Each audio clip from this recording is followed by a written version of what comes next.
നമസ്കാരം. VCV ന്യൂസിലേക്ക് സ്വാഗതം. ഞാൻ രാകേഷ് കയ്യാർ. ആദ്യം പ്രധാന വാർത്തകൾ.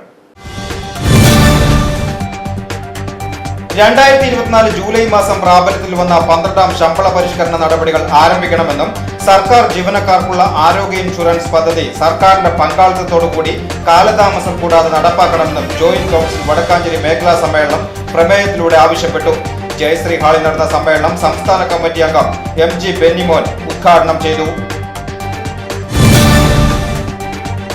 ഷൊർണൂർ കൂനത്ര പ്രായപൂർത്തിയാകാത്ത കുട്ടികൾക്ക് മദ്യം നൽകിയ സംഭവത്തിൽ യുവാവ് അറസ്റ്റിൽ.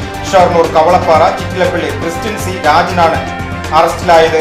ഇയാൾക്കെതിരെ ബാലനീതി വകുപ്പ് പ്രകാരമാണ് കേസെടുത്തിട്ടുള്ളതെന്ന് ഇൻസ്പെക്ടർ V രവികുമാർ പറഞ്ഞു. തൃശൂർ ഗവൺമെന്റ് മെഡിക്കൽ കോളേജിലെ ഡിപ്പാർട്ട്മെന്റ് ഓഫ് ഹെൽത്ത് റിസർച്ചിന് കീഴിൽ പ്രവർത്തിച്ചു വരുന്ന മൾട്ടി ഡിസ്പെൻസറി റിസർച്ച് യൂണിറ്റും ഇൻസ്റ്റിറ്റ്യൂഷണൽ റിസർച്ച് കമ്മിറ്റിയും സംയുക്തമായി സംഘടിപ്പിക്കുന്ന ദ്വിദിന ഗവേഷണ ശില്പശാലയ്ക്ക് തുടക്കമായി. Thrissur government medical college principal doctor N Ashokan ശില്പശാല ഉദ്ഘാടനം ചെയ്തു.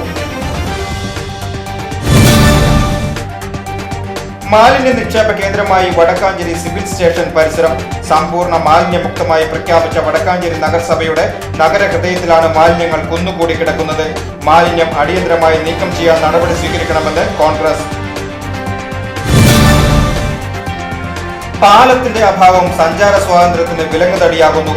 തെക്കങ്കര പഞ്ചായത്തിലെ മണ്ണിത്തറ കിഴക്കേക്കര 5ാം വാർഡിൽ 2023 പ്രളയത്തിൽ ഒലിച്ചുപോയ പട്ടിയാംകുന്ന് പാലമാണ് നിർമ്മാണ ഘട്ടങ്ങൾ ഒച്ചിഴയും പോലെയാകുന്നത്. പ്രതിഷേധവുമായി നാട്ടുകാർ.